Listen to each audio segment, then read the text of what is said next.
What's up everyone? This is it, the one you've all been waiting for, the most requested video that I get, the assessment of Jeff Cavaliere from Athlean-X.com. Alright, I don't know how long this video will be, but I'm guessing it'll be longer than Jeff Nippard or Jeff Seed. Jeff Seed, almost all bad. Jeff Nippard, almost all good. Jeff Cavaliere, it's a little bit trickier. There's a lot of good, but also probably more bad than you think. So that's what we're going to get into today. Now, as always, there's going to be 5 factors that determine how they rank. Their content, their videos, their knowledge, their marketing, and their physique. With content being by far the most important. Now, just to give you some background on his channel, he has 9.5 million subscribers. Every day, he gets 9,000 more. Per month, he's getting about 42 million views, meaning that he gets about 1 million views a day, which is pretty amazing. In terms of the monetary return from YouTube, he's probably making about $1 million per year. Amazing. Also keep in mind that's just YouTube advertisements. He has his own brand, he has his own company, he has his own programs that he sells, which we'll get into later. But suffice to say, he's making a lot of money. And he is probably the biggest fitness YouTuber. He's been doing this for a very long time. His channel is about 10 or 11 years old, meaning that his channel has existed for about twice as long as I have even lifted weights. Alright, now let's get into his content. This is going to be by far the biggest determinant of his overall score. Now, there's a lot of good, but there's also a fair amount of bad, which you might be surprised about. The first thing that I don't agree with him on is his approach to training. He doesn't focus on the big exercises. He mostly uses party trick circus exercises. I'll put some of these on the screen, but a lot of them are not particularly useful or even very effective. I mean, if you think you can get better results from like a one-arm cable fly at a time, or a one-arm row with a leg kickback for some reason, or jumping on a stability ball and, you know, potentially hurting your ankle. I mean, these exercises are not good. They are not good. They get views, they become popular, but any serious strength coach is laughing at him. And I think a lot of serious, real coaches, they do not take him seriously. They see him as like someone who just recommends party exercises, these circus tricks, and someone who does, you know, clickbait marketing.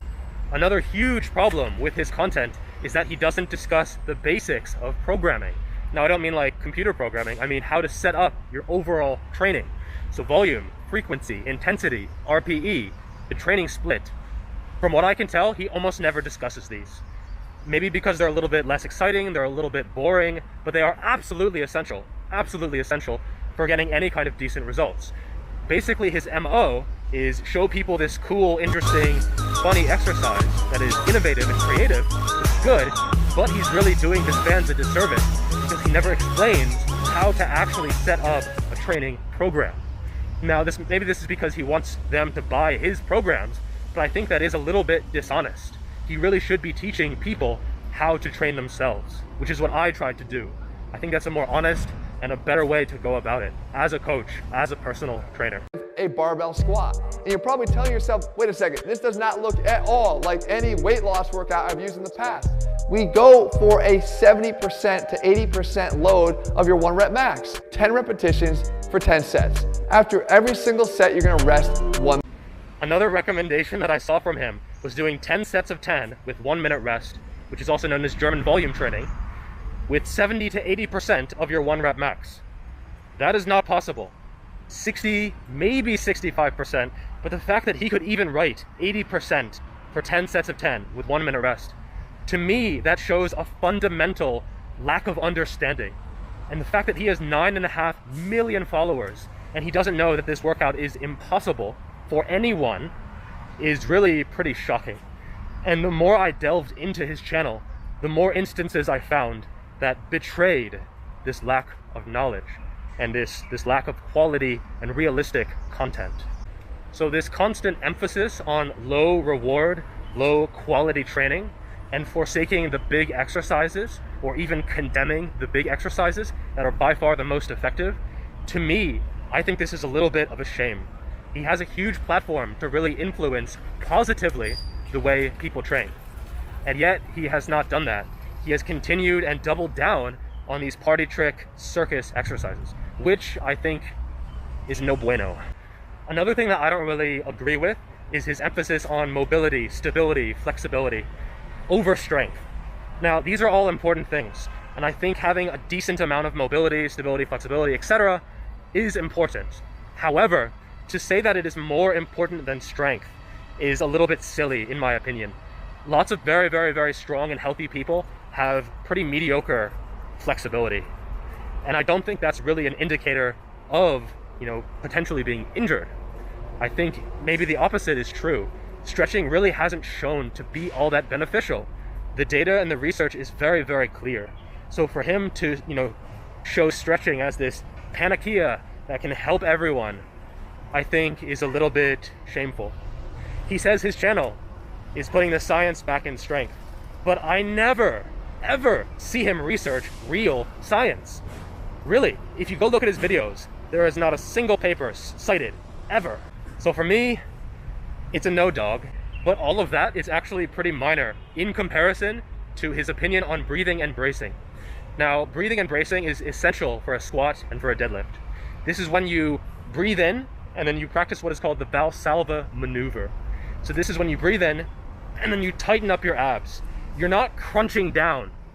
You are breathing as much air as possible, and then like you're about to take a huge dump, or you're about to be punched in the stomach. That's the effect that you want. And this is pretty much unanimous. Almost all strength coaches, real strength coaches, they agree that this is essential for your long-term spinal health, as well as lifting the most weight possible. Except for one person. Do it the way I'm showing you here. Breathe out and tighten down. Contract your abs. Make sure that you've expelled the air. Make sure that you've expelled the air. You've expelled the air. Expelled the air. Expelled the air. Expelled the air. Jeff Cavaliere. He says you need to crunch down, breathe out all your air. And honestly, this is the worst thing because he has millions of followers. So I guarantee someone has done this and they have gotten injured because of him. And as someone in the fitness industry, this is absolutely mortifying to me. The fact that his fans just blindly trust him, even when his information is wrong. And I think that's one of the biggest things to take away from this. No one is right all the time. Not him, not me, no one. And you should always question everything you hear. Question what I say. Ask me, say, why is this true? Or ask me to back it up with a scientific paper. Because that's not what people are doing for Jeff Cavaliere. They're just believing anything he says because he has almost 10 million followers. And that is a really dangerous situation. Now, all that being said, his content is not 100% bad. No one's content is 100% bad, except for Jeff Seed. Screw that guy. Now, I actually have a lot in common with Jeff Cavaliere. Obviously, the name is quite similar. We went to the same university, Storrs campus, University of Connecticut. A lot of our outlooks are fairly similar. And I do think a lot of his exercises have value. It's very nice seeing someone who creates exercises that are new. Sometimes they suck, but sometimes they're okay. And I have used some of his exercises in my training. One was like an upper chest exercise where you it's almost like a shrug, but you're shrugging inward as well. Another one, it's like a dumbbell. It's similar, but it's like for the upper chest. You're reaching across with a dumbbell, squeezing those upper pecs, or one upper pec at a time. And there have been a few other exercises that I have incorporated into my training, and even into my book, and even with clients. So I do think he is bringing value. Another thing is that when he did talk about programming, which isn't really all that often, I agreed with most of what he said. Not 100%, but most of it. Particularly overtraining, undertraining. I don't really agree with him on volume, but there's enough that I do agree with him on that I respect his opinion in that regard as a professional. Now, overall, for content, he is going to get a 52. It could be higher, it could be lower, but I think 52 is pretty fair. Considering he rarely uses science, a lot of his older stuff is super cringeworthy. Recently, he's been a bit better, but there's still clearly a deficit in his content that should be addressed. Next is going to be his videos. Now, I think his videos are adequate, but they're really nothing amazing. It's mostly him drawing on himself with markers, or just talking to the camera, but there's really no effects. There's, nothing really incredible. especially with how competitive YouTube is nowadays. So I'm going to give him a 7 on video quality. Now, in terms of knowledge, he has a certification. He's a certified physical therapist. He has worked with the Mets. He's worked with some professional athletes. But I also don't think his knowledge is quite as high as people give him credit for. Nothing he has said has really shown me a deeper understanding compared to, you know, an above average personal trainer. He is above average with his knowledge, but he's not publishing research. He's not, you know, on the cutting edge of anything really. A lot of what he says is merely regurgitated from other sources, but he does that very well, to his credit. Next, I want to get into his marketing. Now, oh boy. He's probably the most clickbait fitness person out there, which is kind of a shame because it shows that it works. It really works very, very well. Most videos, he is shirtless, even if that's not really required. I mean, it's good marketing, I guess. The programs on his website are really cringe. Like, just the names are, you know, very childish, almost immature. He's clearly targeting young men who just, you know, want to get huge and, you know, anabolics. He knows his market, to be fair. He knows who he's targeting to. He does little stunts. He makes fun of his assistant, Jesse. Sometimes these are occasionally funny. Sometimes they're just kind of cringeworthy.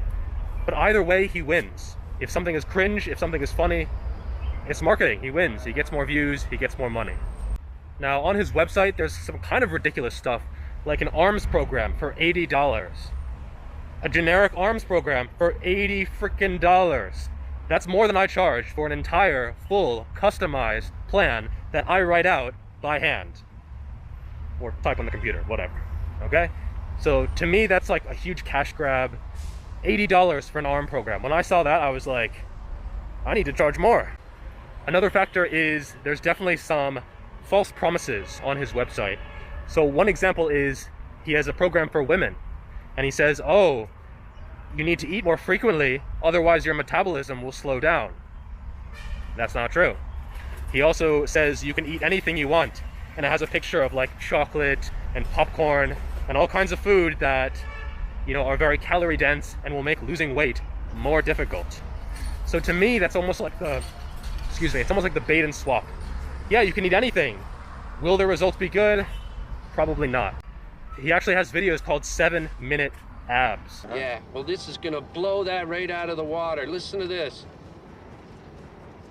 7-minute abs. But he's not joking. Now, all that being said, if I was in his position, would I do the same thing? No, actually I wouldn't. But I also understand the reasons why he does that. And in general, if he has a clickbait video, he does fulfill the expectations. So if the workout says 6 bicep exercises you're not doing, well, yes, whatever party trick exercises he gives you, you probably haven't been doing. But how much value are you really getting from that? Probably not as much as you think. So I'm gonna give him a 5 for marketing. Some of the things is pretty cringe, but other stuff is sort of okay, so I'm gonna give him a 5. And finally, his physique. Now, I think he has a great physique. He's very lean, obviously. Is he 5.8% body fat? No, he just used that as clickbait again. However, I think he is pretty lean, probably 7 to 9%. He's a little bit older, so his body fat percentage is probably a little bit higher than you think, just because when you're older, you store more visceral fat. So maybe he's 10% even, but obviously he's still very lean. He has to be. It's part of his marketing thing. His shirt is always off. He has to look good. If he was 12% body fat, you know, he's losing clients. He's losing views. And so he sort of has to do that. He sort of like pigeonholed himself into being lean all the time. To be fair, I kind of respect this. It takes discipline, especially to do this naturally. And I think he is natural. It's just very difficult. He only has one cheat meal a year. And honestly, if nothing else, I respect him for that. The ability to stay lean for decades is just incredible. And if I had a hat, I would take it off to him.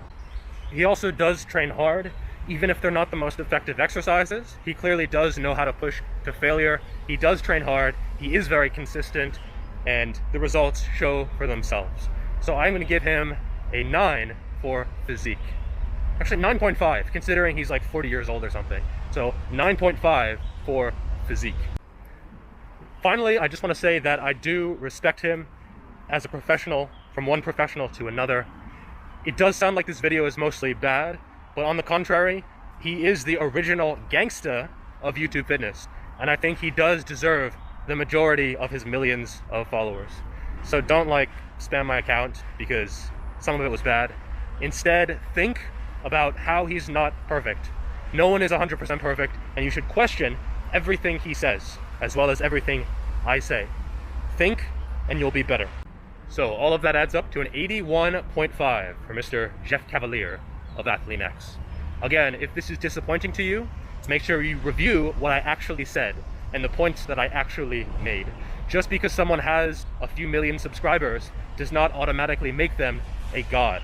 And if you are defending him, if you are worshiping him, then maybe you should think a little bit, okay? Again, this isn't hateful, this isn't hating, this is just my opinion and the reality of the situation. If you do want to argue, feel free to do so in the comments. The more comments, the more the YouTube algorithm works, so feel free to do that. Make sure to like and subscribe, that helps as well. And I'll see you next time.